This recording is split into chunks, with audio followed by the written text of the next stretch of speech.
Hello everyone, কেমন আছো তোমরা সবাই? এই চ্যানেলের নতুন একটা ভিডিও তোমাদের আবার ওয়েলকাম। তো আজকে ভিডিওটা আমি বাস থেকে শুরু করছি। তো কোথায় যাচ্ছি না যাচ্ছি পুরোটাই তোমাদের সঙ্গে শেয়ার করবো। তো পুরোটা স্কিপ না করে অবশ্যই দেখতে থাকো। তো বন্ধুরা, ঘড়ির কাঁটায় বাজে এখন 3টে। তো আমি একটু বাসে করে বেরিয়ে পড়েছি কৃষ্ণনগর যাওয়ার জন্য। তো তোমরা কম বেশি অনেকেই জানো এখন কৃষ্ণনগরে বারোদলের মেলা অনুষ্ঠিত হচ্ছে। তো সেটাই আর কি দেখতে যাবো। কৃষ্ণনগরের ঐতিহ্যবাহী বারোদলের মেলা এত বছর ধরে অনুষ্ঠিত হয়, তো আমার যাওয়া হয়ে ওঠে না। তো এবার তো ভাবলাম তো আমি যাবোই। আর এই দেখো, তোমাদের সঙ্গে কথা বলতে বলতে চলেও আসলাম কৃষ্ণনগর। তো কৃষ্ণনগরে এসে বাস স্ট্যান্ডে দাঁড়িয়েছিলাম, এখানে টোটো ধরতে হবে কারণ রাজবাড়ির টোটো ছাড়া যাওয়া যাবে না। তো তারপরে এখানে দরদাম করে উঠে পড়লাম টোটোতে। তো টোটো করে এখন যাচ্ছি রাজবাড়ির দিকে। আর এই কৃষ্ণনগরে এত অলিগলি রাস্তা তোমরা কেউ চিনতে পারবে না, আমি ঠিক মতো চিনতে পারি না। আর যারা কৃষ্ণনগরে থাকো অবশ্যই কমেন্টে জানো আমি ঠিক বললাম না ভুল বললাম, তাড়াতাড়ি বলো। জানো এই টোটোতে উঠে আমি কি দরদাম, কারণ আমরা যাবো 10 টাকায়, কাকু বলছে না 20 টাকায় লাগবে। তো কাকুকে শেষ পর্যন্ত বললাম তোমার দামও থাক আমার দামও থাক, চলো 15 টাকায় যাই। তো কাকু তারপর শেষমেশ রাজি হয়ে গেল। তো তারপর আমরা গাড়িতে উঠে চলে আসলাম।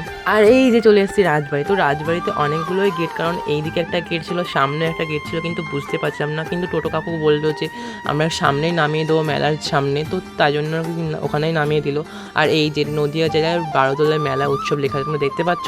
তো তারপর এখান দিয়ে হেঁটে হেঁটে যাচ্ছিলাম ভেতরের দিকে মেলা দেখার জন্য। আর যেহেতু আমরা দুপুরবেলায় গেছিলাম তাই জন্য সব দোকানপাট বন্ধ ছিল। আর মেলার প্রথমেই দেখো জামা কাপড়ের দোকান, তো সেটা ইগনোর করে চলে গেলাম সামনের দিকে রাজবাড়ির মেন গেটের সামনে।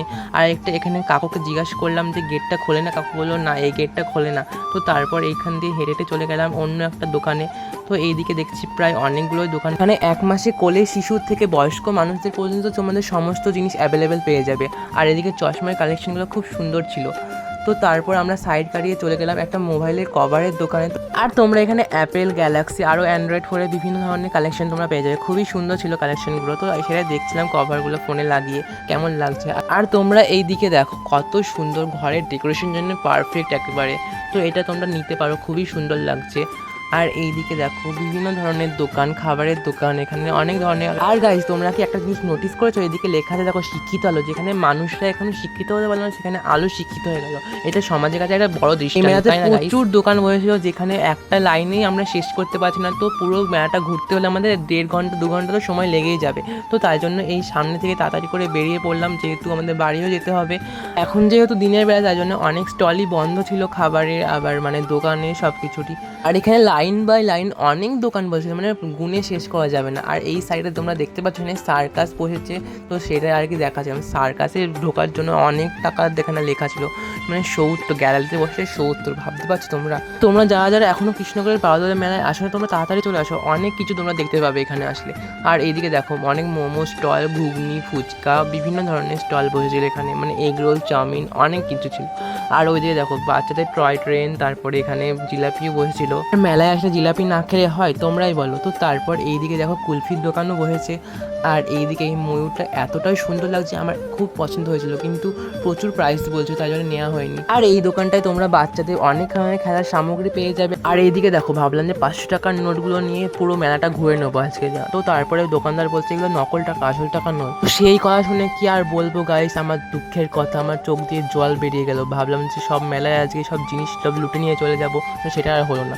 আর এইদিকে ভাবলাম যেখানে খেতে দিয়েছে নাকি, তো তারপরে এদিকে দেখছি না এটা নকল বিক্রি হচ্ছে। আর এইদিকে তোমরা সুন্দর সুন্দর অনেক গোপুর ড্রেস পেয়ে যাবে এই দোকানটায়, অনেক সুন্দর সুন্দর কালেকশন ছিল, তো সেটাই আর কি দেখালাম তোমাদেরকে। আর এইদিকে দেখো এই ফটো ফ্রেমের দোকানটায় আমি ভাবছিলাম যে অনেকগুলো ফটো আমার পছন্দ হয়েছে, সেগুলো সব নিয়ে যাই, কিন্তু গাইস টাকা তো নেই তাই না। আর সামনে দেখো এই কাকুটা অনেক গাছ নিয়ে বসেছিল, এই গাছগুলো মরা অবস্থায় থাকে, জলে দিলেই নাকি জ্যান্ত হয়ে যায়। তো সেটাই আমি অনেক ভিডিও দেখেছি ফোনে আগে, তো সেটাই সামনাসামনি দেখলাম আজ। ওখান থেকে বেরিয়ে একদম চলে আসলাম মেলার সামনে যেখানে নাগরদোলা ছিল। তো তারপর এখানে তাড়াতাড়ি করে হেঁটে যাচ্ছিলাম কারণ সন্ধে হয়ে যাচ্ছিল, আর ওই সাইডে যাওয়া হয়নি। তো ওটা দেখে তারপরে যাবো বাড়ি, আর কিছু খাওয়াও হয়নি। তো তারপর এখানে চলে আসলাম নাগরদোলার কাছে। আর তোমরা তো সবাই জানো এই মেলাটা 1 মাস ধরে হয়, আর আমরা এসে এখন লাস্টের দিকে, মানে আর 6 দিন পর হয়তো মেলাটা শেষ হয়ে যাবে। আর এই মেলাতে অনেক ধরনের রাইড এসেছিলো, যেখানে বড়রা বাচ্চারা থেকে শুরু করে সবাই চড়তে পারবে। আর তারপর আমরা একটা ঘুগনির দোকানে চলে আসলাম।